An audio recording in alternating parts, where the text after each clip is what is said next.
오늘 주신 하나님의 말씀은 요한복음 5장 1절에서 15절입니다. 오늘 본문 말씀은 예수님께서 행하신 세 번째 표적으로 38년 된 병자를 치유하시는 사건을 보여주고 있습니다. 먼저 짧게 오늘 본문을 요약해보면 예수님께서는 유대 명절이 되어 예루살렘으로 올라가셨습니다. 그리고 성전뿐만 아니라 예루살렘 문 앞에 병자들이 누워있는 곳에도 가셨는데 그때 그곳에서 연못이 흔들릴 때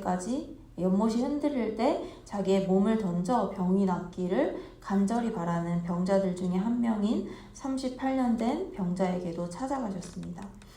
그리고 그에게 자리를 걷어가지고 걸어가라 명령하시니 그 병자가 곧 나음을 받아 자리를 들고 걸어갈 수 있게 되었습니다. 이 모습을 본 유대 사람들의 타박에 그 병자는 처음에는 자신을 낫게 해주신 분이 누군지 몰라 제대로 대답을 하지 못했지만 이후에 또다시 성전에서 예수님을 만나며 자신을 낫게 해주신 분이 예수님이시라는 것을 알게 됩니다. 이 38년 된 병자를 치유하시는 기적 이야기는 우리에게 너무나 익숙한 말씀입니다. 우리는 오늘 이 말씀에서 하나는 예수님의 치유와 또 하나는 이 38년 된 병자의 변화라는 이 두 축을 따라가며 함께 묵상해 보고자 합니다. 먼저는 우리 예수님께서 치유를 위해 이르신 장소와 또 병자가 있는 그 장소의 변화에 주목해 봅시다. 1절을 보시면 예수님께서는 명절을 맞이하여 예루살렘으로 향하셨습니다. 즉 그때 예루살렘 성전은 모두가 명절을 보내는 공간이었던 것이고 예수님께서는 그 명절의 공간, 그 축제의 현장으로 올라가신 것입니다. 그런데 예수님은 그 명절을 즐기는 현장에만 계신 것이 아닙니다. 오늘 말씀에서 나타나는 그 정반대의 공간, 즉 문 앞에 병자들이 모여있는 그 연못가에도 계셨습니다. 즉 예수님은 성전과 길, 그 모든 곳에 계셨고 그 모든 곳에서 치유의 사역을 하셨던 것입니다. 성전에서는 성전에서 가르치고 일하는 자들을 향해서도 꾸짖음과 가르침을 통하여 그들의 영혼을 끊임없이 치유하셨고 또 병자들이 모여있는 길에서도 그들의 병을 치유하셨습니다. 그리고 오늘 말씀에서 이 38년 된 병자는 성전에서나 길에서나 영혼이나 육체나 모든 병자를 치유하시는 예수님을 만난 후로 그가 머무르는 공간이 바뀌는 것을 볼 수가 있습니다. 그는 원래 성전의 문 앞에 엎드린 그 절망과 병의 현장이 있었지만 문 앞에 찾아오신 예수님을 만남으로 그 장소를 벗어나 14절에서는 성전 안에서 예수님을 다시 만나게 됩니다. 즉 그 병자는 그 절망과 그 절망이라는 처지, 절망이라는 현장에서 벗어나 그 성전 안으로 축제의 현장으로 옮겨지게 된 것입니다. 따라서 우리는 이렇게 예수님께서 성전이나 길에나 어디서든 사람을 만나시고 치유하심으로 그 38년 된 병자를 절망의 길가에서 축제의 현장으로 옮기신 것을 묵상하며 절망과 죽음의 길가에 엎드려 있는 우리에게도 먼저 찾아오셔서 치유하시고 우리를 구원이라는 그 축제 현장으로 들어가게 하셨다는 은혜를 기억하시기를 바랍니다. 다음으로 예수님의 능력은 기존의 생각을 완전히 초월해버리고 병자는 그 초월한 능력으로 병에서 나았다는 것에 주목합니다. 그 연못가의 모든 병자들은 물이 움직이기만을 예의주시하고 있었습니다. 언제 흔들릴지도 모를 물을 하루 종일 쳐다보며 100m 달리기를 하기 전에 총소리만을 기다리는 선수들처럼 모든 주의를 집중해 그 물을 보고 있었을 것입니다. 그들에게 나을 수 있는 유일한 기적이자 희망은 믿거나 말거나 물이 흔들릴 때 몸을 던져넣는 것 뿐이기 때문이었습니다. 38년 된 병자도 마찬가지였습니다. 그 또한 모든 시선과 모든 희망을 그 연못에 두고 있었습니다. 그런데 그런 그에게 예수님께서는 다짜고짜 낫고 싶으냐 이렇게 물으십니다. 그 말을 들은 병자는 어땠을까요? 보통 사람이라면 이 사람이 지금 나를 놀리나? 당연히 낫고 싶겠지라고 괘씸하게 생각했을 수도 있습니다. 그런데 병자는 이렇게 대답합니다. 주님, 물이 움직일 때에 나를 들어서 못에다가 넣어주는 사람이 없습니다.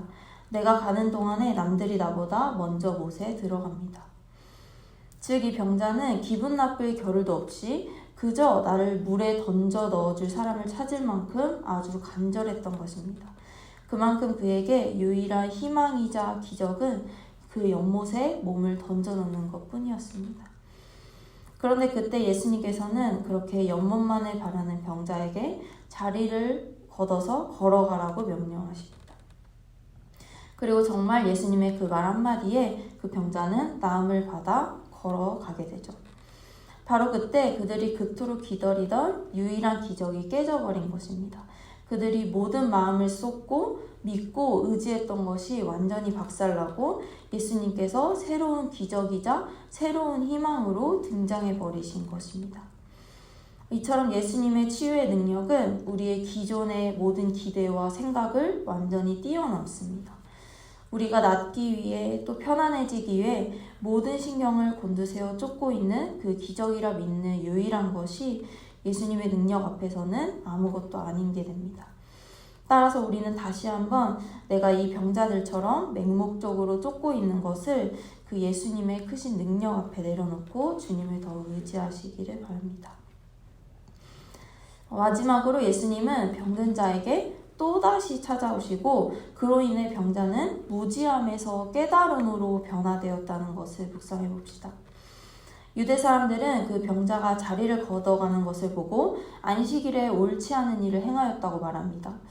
그러자 병자는 그분이 누군지는 정확히 모르고 나를 낫게 해주신 분이 자리를 들고 가라고 했다고 그렇게 말합니다. 그리고 13절에서도 확인할 수 있듯이 병자는 처음에는 예수님이 누군지 몰랐습니다. 그렇게 예수님의 능력을 경험하고도 예수님에 대하여 전혀 알지 못하고 그저 나를 낫게 해주신 분 정도로만 아는 것입니다. 그런데 상식적으로 생각해 보시면 누군가 말 한마디로 38년 동안 해결하지 못했던 병을 낫게 한다면 그분이 분명히 범상치 않은 존재임을 알게 되지 않았을까요? 그리고 예수님의 그 앞선 기적에 대해서 소문을 들었다면 혹시 이분이 예수님인가 할 수도 있었을 것입니다. 하지만 병자는 그렇지 않았습니다. 완전히 무지한 자였던 것입니다. 하지만 예수님은 이렇게 예수님의 능력을 경험하고도 무지한 자, 다른 의미에서 아직 완전히 낫지 않은 이 병자를 그냥 두시지 않으시고 14절에서 그를 다시 만나주십니다. 14절, 그 뒤에 예수께서 성전에서 그 사람을 만나서 말씀하셨다.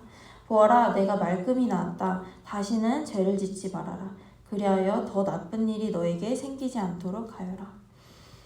이렇게 예수님을 다시 만난 후에야 병자는 비로소 자신을 낫게 해주신 분이 예수님이시라는 것을 깨닫게 됩니다. 이처럼 예수님께서는 예수님의 능력을 보고 경험하고도 하나님의 능력을 깨닫고도 또다시 잊어버리고 우둔하여지는 자들을 다시 찾아와 주십니다. 병자를 다시 찾아오셨듯이 다시 만나주시고 다시 깨닫는 은혜를 허락해 주십니다. 이러한 점이 우리에게 큰 소망이 되지 않습니까? 길에서 이미 우리를 먼저 찾아오신 예수님께서 또다시 깨닫지 못하고 그 길로 돌아가려는 우리에게 다시 찾아오시고 다시 깨닫도록 치유하시는 예수님께 소망을 주시고 끝까지 인내하시기를 바랍니다. 이렇게 오늘 예수님의 치유와 병자의 변화를 보면서 절망의 길에서 축제의 현장으로 또 병의 지배에서 자유된 몸으로 또 무지함에서 깨달음으로 변화된 것을 보실 수가 있습니다. 이처럼 우리도 우리를 상상을 초월하는 그 능력으로 끊임없이 치유하시는 예수님 안에 거하며 그 병자의 변화, 무지함에서 깨달음으로 또 절망에서 소망으로 변화하고 성장하는 이 성장의 과정을 그려내는 삶을 살아가시기를 진심으로 바라고 기도합니다.